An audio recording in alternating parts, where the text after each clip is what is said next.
बिस्मिल्लाहिर्रहमानिर्रहीम अल्लाहुम्मा सल्ली अला मोहम्मद व आले मोहम्मद। मैं हूं नासिर जड़ नासर और आप देख रहे हैं हमारा यूट्यूब चैनल सियासत इबादत। सुप्रीम कोर्ट से बहुत ही सख्त किस्म के रिमार्क्स आए हैं जिससे पीडीएम हुकूमत की दौड़ें लग गई हैं। आज चीफ जस्टिस साहब ने कहा कि किसी को अपनी मर्जी नहीं करने दी जाएगी, आइन और कानून की बालादस्ती कायम होगी और सब इस पर पाबंद होंगे इस पर अमल करने के। चीफ जस्टिस साहब ने कहा कि अक्सरियत मेरे साथ है, किसी सियासी जमात को कोई मर्जी नहीं करने दी जाएगी, आइन और कानून के मुताबिक फैसले दिए जाएंगे जिस पे सबको पाबंद होना पड़ेगा। चीफ जस्टिस साहब ने अपने रिमार्क्स में ये बात भी कही कि हमने मुज़ाकरात का जो टाइम दिया था ये पीडीएम के कहने पे दिया था और पीडीएम अब मुज़ाकरात में सीरियस नज़र नहीं आती, तो हम सारी सूरत हाल पे गहरी नज़र रखे हुए हैं। अवाम के रद्द-ए-अमल पे भी हम गहरी नज़र रखे हुए हैं। 10 मई तक इनको टाइम दिया हुआ है और अगर इनका कोई फैसला नहीं हो पाता, मुज़ाकरात किसी मुस्बत सिमत में नहीं जाते, तो अदालत अपना फैसला महफूज कर चुकी है जो कि सुनाया जाएगा। तो इसके बाद बहुत से सहाफ़ियों ने सुप्रीम कोर्ट के बाहर से भी इस पर रिपोर्टिंग की है, जिसमें ख़ास तौर पर समी इब्राहिम साहब की जो वीडियो क्लिप्स हैं वो इस वक्त वायरल चल रहे हैं, जिसमें उन्होंने वाज़ेह तौर पे ये बात की है कि जो उनको जो नज़र आ रहा था। समी इब्राहिम साहब कहते हैं कि मैं पीडीएम हुकूमत को घर जाता देख रहा हूँ, इलेक्शन कमीशन पे कार्रवाई होने जा रही है। इसके अलावा वजारत दफा वो लोग जो इलेक्शन के रास्ते में रुकावट हैं उन सब पे कार्रवाई होगी और अदालत इस मामले में बहुत ज़्यादा सीरियस है। चीफ जस्टिस साहब ने अपने रिमार्क्स में ये भी वाज़ेह किया कि कोई इदारा, कोई शख्स कानून से बालातर नहीं है। कानून के मुताबिक जो सुप्रीम कोर्ट फैसला देगी वो सबको तस्लीम करना पड़ेगा। इसके साथ साथ आपको एक और ख़बर देते जाएं कि आज अचानक तहरीक इंसाफ के चेयरपर्सन इमरान खान साहब लाहौर हाई कोर्ट में पेश हुए, जहां उन्होंने बहुत जज्बाती किस्म की एक स्टेटमेंट दी, जिसमें उन्होंने ये कहा कि मुझ पर वजीराबाद में होने वाले कातलाना हमले पर कोई पेशरफ नहीं हो रही, उसकी एफआईआर भी उस हिसाब से नहीं काटी जा रही जैसा कि मैं कह रहा हूँ, क्योंकि मुझ पर कातलाना हमला हुआ इसलिए एफआईआर मेरे कहने के मुताबिक काटी जाएगी, ना कि किसी मखसूस एजेंडे पर काटी जाएगी। उन्होंने लाहौर हाई कोर्ट में ये दरख्वास्त की है जजेस साहबान से कि मेरी जान को थ्रेट्स हैं, जो लोग वजीराबाद में मुझ पर कातलाना हमला करवा चुके हैं वो दोबारा से उसको प्लान कर चुके हैं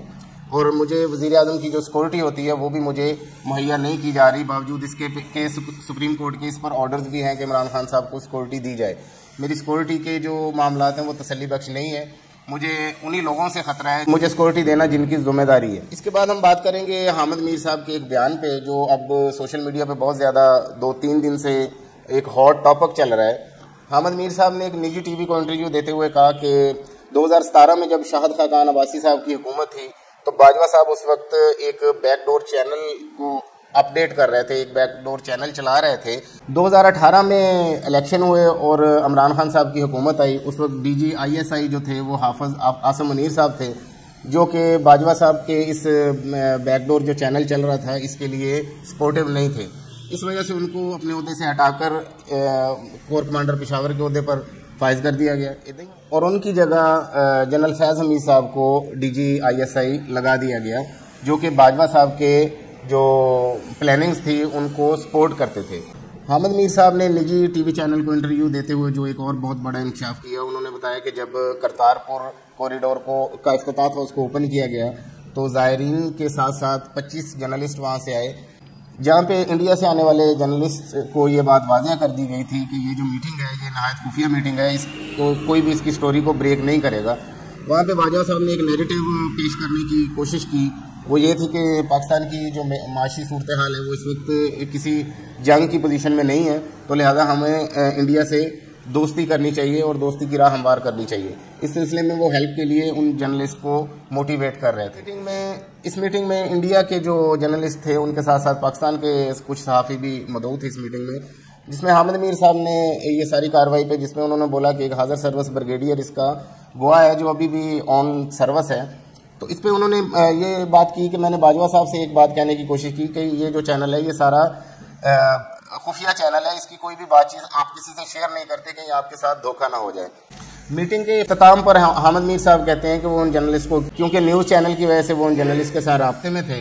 उन्होंने बहुत खुशी का इजहार किया मीटिंग के बाद और उन्होंने ये स्टेटमेंट दी कि ये बहुत अच्छा बंदा है, आज तक हमें पाकिस्तान में इस लेवल का जनरल नहीं मिला, ये तो जनरल परवेज़ मुशर्रफ से भी अच्छे बंदे हैं। तो हामिद मीर साहब कहते हैं कि मैंने उन्हें जवाबन कहा कि अगर ये आपको इतना पसंद आए हैं तो आप इनकी स्टोरी को इंडिया में जाके ब्रेक करें। तो उन्होंने कहा कि हम इस स्टोरी को ब्रेक नहीं करेंगे क्योंकि इससे पीस प्रोसेस जो है उसमें फ़र्क पड़ सकता है। इसके अलावा हामिद मीर साहब कहते हैं कि जनरल बाजवा साहब ने 2-3 दफ़ा इससे हट के भी 2-2, 3-3 लोगों से मीटिंग्स की, जिसमें वो भी शामिल होते रहे, जिसमें जनरल बाजवा साहब एक ही नुक्ता नज़र पेश करते थे, वो ये था कि हमारी माशी सूरत हाल इंडिया से जंग करने के काबिल नहीं है और कश्मीर के मामले पे आवाज़ ना उठाई जाए, बल्कि सहाफ़ियों को ये नुक्ता नज़र अपने व्लॉग्स में और टीवी चैनल्स पे और अपनी सहाफ़त और रिपोर्टिंग में भी उन्होंने ये नुक्ता उठाने को कहा कि कश्मीर के मसले पे बात ना की जाए, बल्कि इंडिया पाकिस्तान दोस्ती के मामले पे बात की जाए। हामिद मीर साहब के ये जो इंकशाफात हैं, इसके बाद एक चीज़ वाज़ह होती है कि कश्मीर पर सौदा किसने किया। पाक फ़ौज के जो शहदा हैं उनके खून को जो मजाक बनाया गया, जो आज तक पाकिस्तानी कौम और कश्मीरी अपनी हक़ खुद इरादियत के लिए जो कुर्बानियाँ देते आ रहे हैं, उसको खटाई में किसने डाला। उस वक्त के वज़ीर आज़म इमरान खान साहब थे। ये सारा मामला हाफिज़ आसिम मुनीर साहब की जो वहाँ से तबादला करके कोर कमांडर पेशावर जब उनको लगाया गया, तो ये सारा मामला इमरान खान साहब पे डाला गया, जबकि इन इंकशाफात के बाद ये चीज़ वाज़ेह होती है कि इसके पीछे बाजवा माइंडसेट काम कर रहा था। बाजवा डॉक्ट्राइन इतनी इस्टेब्लिशमेंट में इतनी ज़्यादा गहराई के साथ इन्वॉल्व थी कि उनकी जो पॉलिसीज़ हैं वो आज भी चल रही हैं और उसका नज़ला मौजूदा चीफ ऑफ आर्मी स्टाफ हाफिज़ आसिम मुनीर साहब पे गिरता है। हामिद मीर साहब के ये जो इंकशाफात हैं, ये कोई ढके छुपे नहीं हैं, ये रिकॉर्ड का हिस्सा है, ऑनलाइन पढ़े हैं, दुनिया इसको देख रही है और इस पर एक शोर गर्म है। अब होना ये चाहिए कि अगर इसकी मुकम्मल तहकीकात हों, अगर बाजवा साहब इस सारे मामले में मुलव्वस हैं, तो फिर उन पर गद्दारी के मुकदमात चलने चाहिए और सुप्रीम कोर्ट को इस पर सख्त एक्शन लेना चाहिए, क्योंकि एक मुल्क का हाज़िर सर्विस आर्मी चीफ उस मुल्क के साथ रुआबत में है जिसको आप दुश्मन मुल्क के तौर पर अवाम के सामने डिक्लेयर करते हैं। अगर ये इल्ज़ामात महज इल्ज़ामात हैं और हामिद मीर साहब एक खुद साख्ता कहानी स्टोरी पे काम कर रहे हैं, तो फिर हामिद मीर साहब पर यही दफ़ात लगनी चाहिए। जब आइन और कानून को आप मजाक समझेंगे, आइन और कानून को इम्प्लीमेंट नहीं किया जाएगा, सुप्रीम कोर्ट के मामला कहीं और से बजरिया फ़ोन तय किए जाएंगे, कोई जज आज़ादी से कानून के मुताबिक अपनी राय नहीं दे सकता, तो फिर हर अदारा अपनी मन मर्जी करता है, जैसे इस्टेब्लिशमेंट कर रही है, जैसे इलेक्शन कमीशन कर रहा है, जैसे वजारत दिफा कर रही है, जैसे कि आपके सामने बाकी वजारतें या अदारे काम कर रहे हैं। तो मुल्क को अगर आपने इस सूरत हाल से निकालना है, तो आपके पास आखिरी हल, जो कि इमरान खान साहब भी अक्सर ये बात करते हैं कि आखिरी आपके पास जो हल है वो अदालत है। अब अदालत को होश में आना चाहिए और अपनी गुज़िश्ता गलतियों की तलाफ़ी करनी चाहिए और इन मामलात पर से सख्त एक्शन लेना चाहिए, ताकि मुल्क में आइन और कानून की बालादस्ती हो और अदारे अपनी आइनी हदूद में रह के काम करें। किसी भी जमहूरी मुल्क की सालमियत के लिए आइन और कानून सबसे बेसिक पॉइंट है। आज तक के लिए इतने ही। अपना और अपने इस चैनल का ख्याल रखिए। मुझे इजाज़त दीजिए। आपका भाई नासिर जड़ नासिर, पाकिस्तान जिंदाबाद।